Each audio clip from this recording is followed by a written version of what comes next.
Hace unos días, el pastor Jorge Pastor me enviaba una reflexión que había encontrado en algún lugar y hablaba de la tensión en la que vivían los pastores, o en la que vivimos los pastores cuando tenemos que predicar. Porque el corazón pastoral muchas veces lo que nos hace es, pues, tratar de transmitir mensajes que conforten el corazón, que conforten el alma, que nos haga salir aliviados de cargas, etcétera.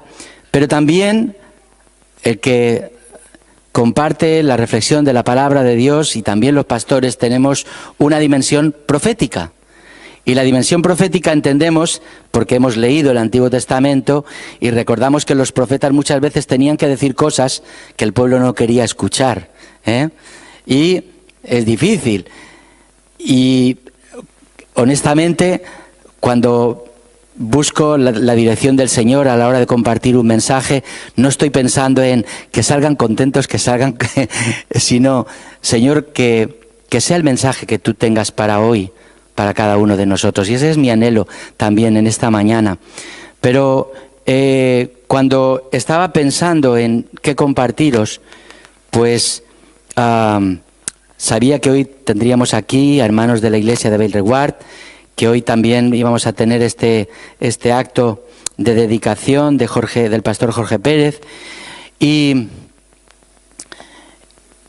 me puse a pensar no solo en eso, sino en cosas que me habían pasado a lo largo de esta semana.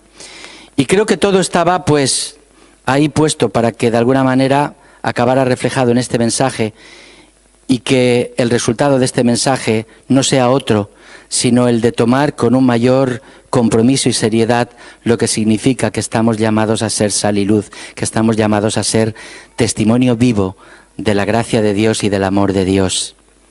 Ayer compartía una de las clases, porque hoy no me tocaba a mí estar aquí predicando, ni tampoco ayer compartiendo una clase, pero muchos sabéis que Ramón Sebastián, que iba a estar aquí en esta mañana, y ayer también, pues falleció su padre entre semana y no ha podido acudir. Entonces tuve una clase sobre parábolas, y era sobre la parábola del sembrador. Y recordáis que en esta parábola del sembrador Jesús habla de 4 tipos de terreno, ¿verdad? Yo quisiera que hoy prestáramos atención a 2 de esos tipos de terreno a los cuales se refería Jesús. El terreno pedregoso, que como sabéis representa a esas personas que escuchan la palabra, pero puesto que la tierra no es profunda, brota un pequeño tallo, y como no puede echar raíz porque es piedra lo que hay debajo, entonces se marchita. Mirad, el otro tipo de terreno es el terreno de espinos, y que representa a los que se dejan enredar por los temas puramente terrenales, y su fe se va ahogando día a día con el paso del tiempo. ¿Y por qué he escogido estos 2 tipos de terreno de los 4 que el Señor plantea? Porque no corren buenos tiempos. Y en algunos lugares de nuestro planeta, muchos creyentes están siendo perseguidos. Y si su fe es como la de los pedregales, ante la persecución, ante la prueba, se vendrá abajo su fe. Muchos están lejos y, como digo, están siendo perseguidos. Pero otros aquí están pasando por pruebas muy duras y muy difíciles.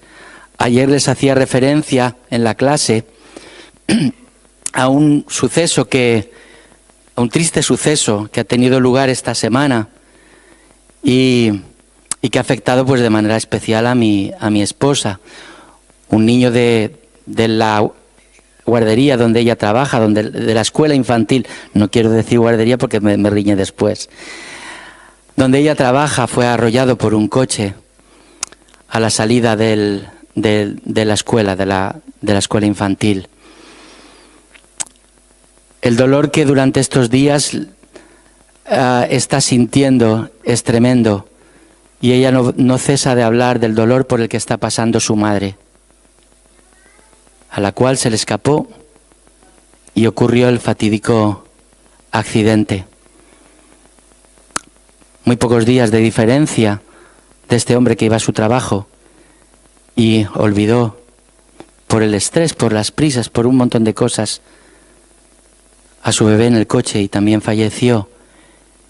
¿Cuántas pruebas en la vida? Y también para los creyentes. Porque mi mujer en ese momento me decía, es que no lo comprendo, no lo entiendo.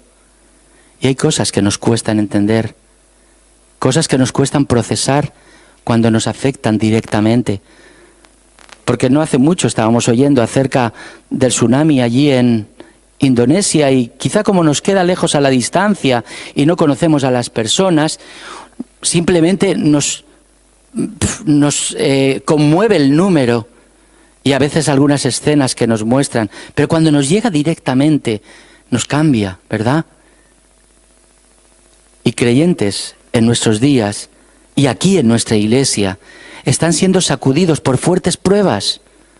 Por eso hay que prestar atención si nuestro terreno corresponde al pedregoso, y ojalá no sea así.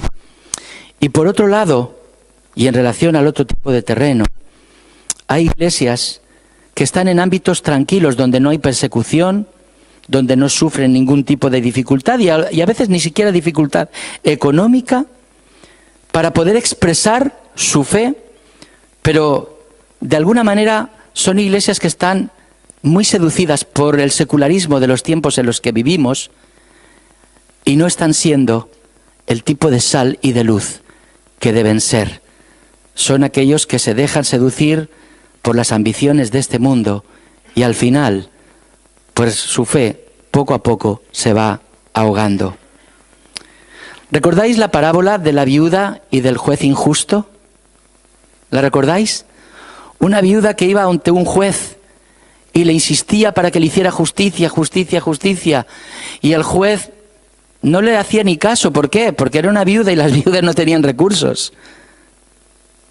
Pero llegó un momento en que el juez dijo, mira, le voy a hacer justicia para ver si así me deja en paz y puedo continuar con mi vida tan tranquilamente. Por eso se titula El juez injusto. Pero ¿sabéis por qué Jesús compartía esta parábola? Lo introduce el evangelista y dice que les refirió Jesús una parábola acerca de la necesidad de orar siempre y no desmayar. De orar siempre y no desmayar. Hay una frase al final de la parábola que a mí me deja siempre muy preocupado siempre que la leo. Porque Jesús, cuando finaliza la parábola, dice, si este juez injusto respondió, ¿no lo hará mucho más con vosotros vuestro Padre Celestial, que es un juez justo? Pero añade algo que a mí me deja temblando. Dice, pero cuando venga el Hijo del Hombre, ¿hallará fe en la tierra? Y de verdad que es una frase que a mí siempre me deja muy preocupado. Porque no es fácil tener una fe firme en los tiempos que corren. No soy de los que me gusta especular con el tema de los últimos tiempos. Si esta generación será la que va a presenciar la segunda venida de Cristo o lo hará la que venga a continuación. Como nos enseña la palabra, nadie conoce ni el día ni la hora. Pero la palabra sí que nos da elementos que caracterizan esos últimos tiempos. Y Pablo toca este tema o trata este tema en su segunda carta a Timoteo. En el capítulo 3, si queréis buscar en vuestras Biblias, en vuestros móviles, en vuestras tablets, buscar este texto de la palabra, segunda de Timoteo, capítulo 3, y a partir del versículo 1. Y ahí, bueno, os doy un momento para que lo encontréis y yo mientras bebo agua.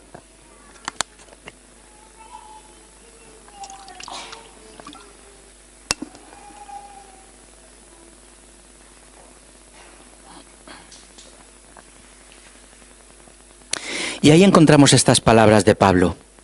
También debes saber que en los últimos días vendrán días difíciles.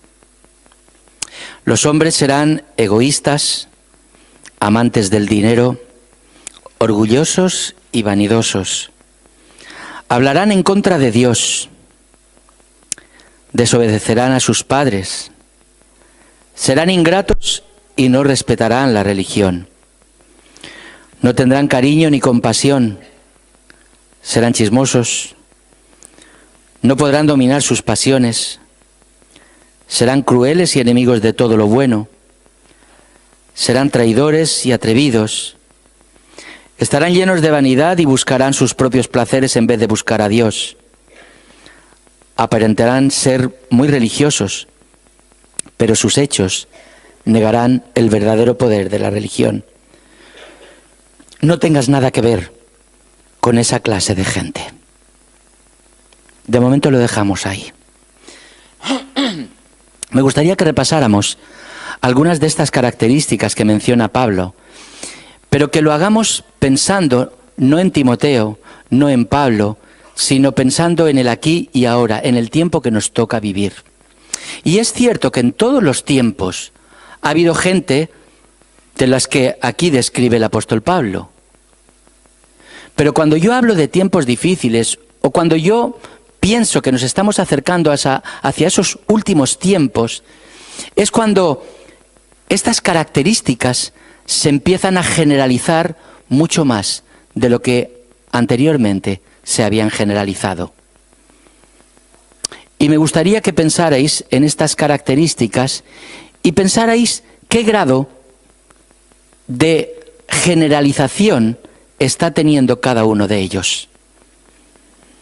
Pablo habla de egoísmo. ¿Ha crecido el egoísmo en nuestra sociedad? Hasta dimensiones que nos empiezan a preocupar. Siempre ha habido egoísmo, pero ¿creéis que va en aumento? Amor al dinero. Hoy día que se multiplican los anuncios y los spots publicitarios de las apuestas, de los juegos, porque hay que alcanzar, tener más y tener más. Empresas que no les importa despedir a quien sea, esté en la condición que sea, porque su máximo objetivo es ganar dinero por encima de todo. Orgullo, autosuficiencia.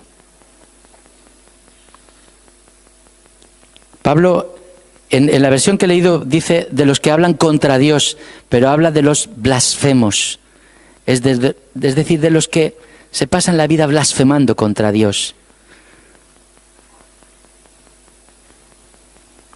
Desobediencia de los hijos hacia los padres. Hoy día escuchamos mucho de que los padres han perdido mucha autoridad. Y creo que no es un dicho. Y creo que no son casos aislados, sino desgraciadamente se ha generalizado aquello de lo que Javier Urra llamaba en su libro El pequeño dictador. Es decir, cómo los hijos están ahora sobre los padres o por encima de los padres, y algunos hijos maltratando a sus padres. Desobediencia, ingratitud, indiferencia. Hay una expresión que utiliza y que se traduce en Reina Valera, dice, sin afecto natural. Y uno se pregunta, ¿cómo a veces un padre es capaz de matar a su propio hijo? No que tenga un accidente, no. Matarlo, por hacerle daño a su compañera. ¿Y cuántas noticias escuchamos hoy día de esto? Sin afecto natural. El cotilleo, que está tan de moda en los programas telebasura. Las pasiones incontroladas. Hoy lo que gobierna es el corazón, no la mente. Y vamos a impulsos de corazón, y según me siento, así actúo. Crueldad. La crueldad siempre ha estado presente en la historia. Pero sin duda alguna que en estos tiempos que corren no ha ido a menos.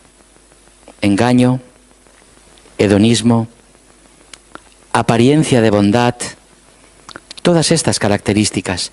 Cuando leo este texto de Pablo, me da la sensación como si Pablo tuviera una pequeña mirilla a través de la cual mirar a través de los tiempos y vernos a nosotros hoy día. Tengo esa sensación, que lo está escribiendo, y ojo, mirad, Pablo no pensaba que la segunda venida del Señor se iba a producir siglos y siglos después.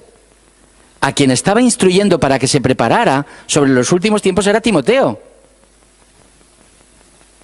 Y él hablaba en tiempo futuro. En tiempo futuro de decir, se va a aproximar este perfil de humanidad. Y este perfil de humanidad parece que lo tenemos en nuestros días. El mundo en el que vivimos tiene muchas de estas características que Pablo menciona. Yo pienso mucho también en la frase que decía Martin Luther King, cuando él se sorprendía, y fijaos, hablo de Martin Luther King, que no ha conocido los últimos avances científicos, tecnológicos, de la robótica, de la nanotecnología y muchas otras cosas que él se perdió. Pero él vio, pues, los primeros vuelos de los aviones y vio todos los avances tecnológicos de la época y dijo, es bueno que el hombre haya avanzado tanto en este desarrollo científico y tecnológico. Dice, lo malo es que el espíritu del hombre no ha ido a la misma velocidad. Y tengo la sensación de que cuanto más avanzamos tecnológica y científicamente, ese abismo de separación entre el avance científico y tecnológico y el avance del espíritu humano, del amor humano, de la madurez humana, creo que cada vez es mayor el abismo. Por lo tanto, por supuesto que tenemos que vivir más preocupados, porque hoy hay formas tan sofisticadas de hacer daño, de hacer mal, y cuando esas formas sofisticadas caen en manos inmaduras, lo que nos puede sobrevenir a muchos, ¿verdad? Ante toda esta descripción de maldad que despliega este texto delante de Timoteo, pero también que se despliega delante de nosotros, hemos de estar no solo atentos, sino proactivos, no reactivos. A veces la reacción, si no va acompañada de una reflexión, puede ser una reacción torpe. No. Y muchas de esas reacciones la Iglesia a lo largo de los años y de los siglos ha tenido. Ha actuado por reacción y ha actuado torpemente. No, la Iglesia tiene que ser proactiva. Y tiene que analizar los tiempos en los que vive y producir una acción reflexionada, pero también valiente, de cuál debe de ser su acción. Mirad, ante esa descripción de maldad que despliega Pablo ante Timoteo, como decía, Pablo se pone a sí mismo como ejemplo y le dice a Timoteo, pero tú has seguido bien mis enseñanzas, mi manera de vivir, mi propósito, mi fe, mi paciencia, mi amor y mi fortaleza para soportar. Y has compartido mis persecuciones y mis sufrimientos, como los que tuve que soportar en Antioquía, Iconio y Listra. ¿Qué persecuciones sufrí? Pero el Señor me libró de todo ello. Mirad, no creo que aquí Pablo fuera movido por el orgullo personal para decirle, este es mi currículum, Timoteo, sigue mi ejemplo. No. Estoy convencido que Pablo lo hacía desde el sentimiento y la motivación que produce el hecho de decirle a Timoteo, Timoteo, no te hablo de teorías, te hablo de algo que yo he vivido en primera persona. Porque lo que Pablo quiere resaltar no es su currículum, sino lo que dice al final de todo. El Señor me libró de todo. Y la manera en que el Señor le libró no quiere decir que le quitó todas las pruebas, no, pasó por todas y cada una de ellas. Tuvo que salir corriendo.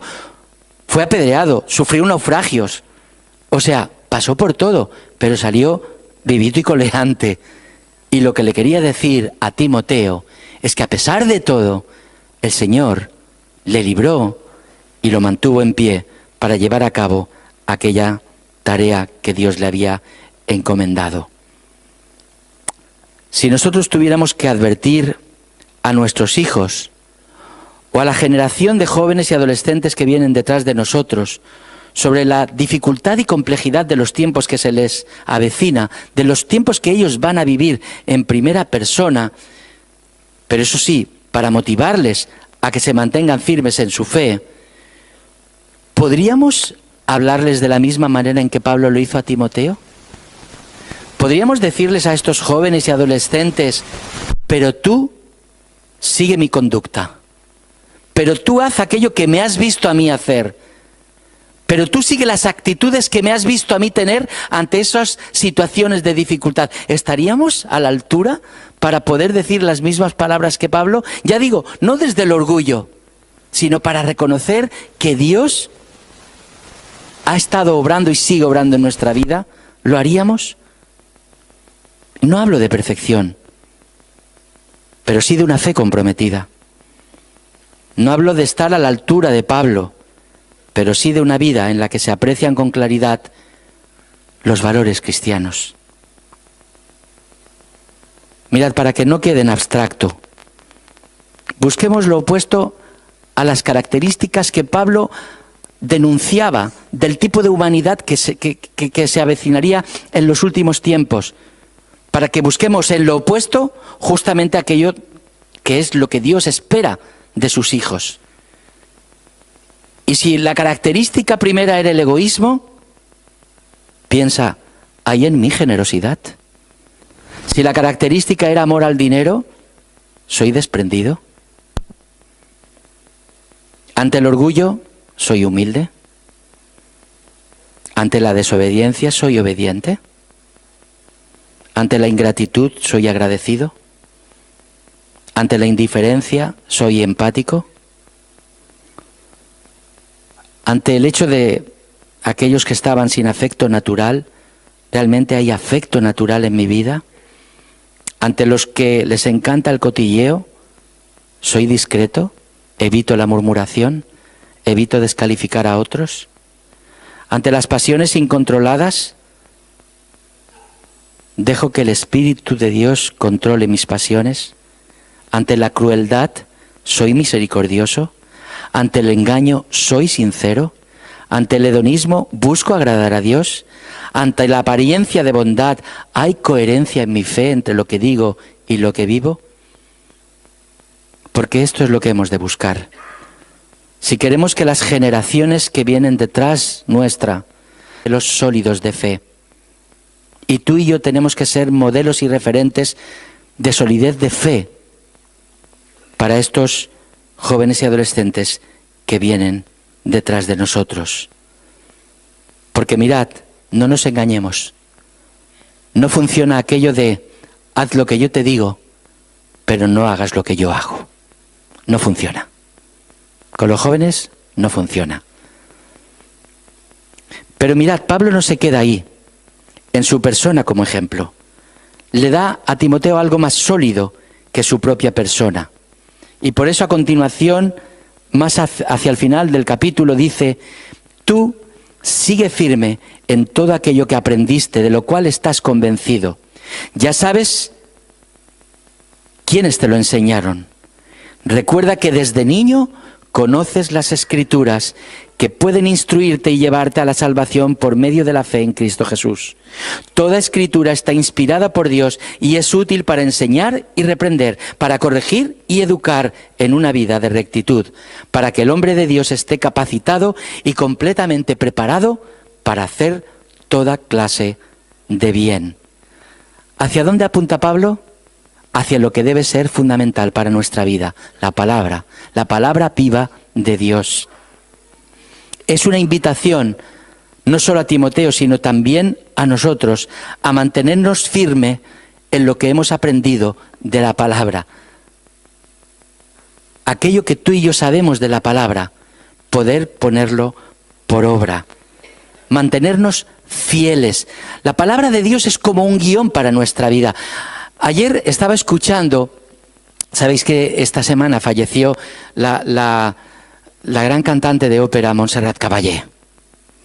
Y ayer escuchaba una entrevista que le hacían, porque ella saltó desde el anonimato a la fama, literalmente de la noche a la mañana, literalmente. Porque le tocó sustituir a una soprano que no pudo actuar. Y entonces le dijeron que ella representara la actuación. Y ella dice, yo no estoy preparada porque yo no sé de actuación. Dice, no, solo tienes que cantarlo. Aquella actuación fue memorable. Más de media hora de aplausos al finalizar. Y en la entrevista ella decía, hice lo que siempre he tratado de hacer. Cuando yo estoy ante una obra de un compositor, pienso en su talento, en su capacidad, cómo habría podido componer todo aquello. Dice, y lo único que me planteo es ser una sierva al servicio de su Señor. Es decir, alguien que simplemente va a tratar de reproducir lo más fielmente posible aquello que está en la partitura. Y dije, wow, qué ilustración para la vida cristiana. Porque si nuestra partitura es la palabra de Dios, esa debiera de ser nuestra mentalidad y tratar de ser lo más fieles posible al guión que el Señor nos da a realizar en nuestra vida. Porque esa es nuestra guía, hermanos. La palabra como vehículo para alcanzar una salvación y una sanidad en nuestra vida. Con ese efecto múltiple que produce, porque la palabra nos enseña, nos corrige, nos llama la atención, nos inspira un camino mejor. Porque la finalidad de la palabra es capacitarnos para vivir la vida como Dios quiere que la vivamos.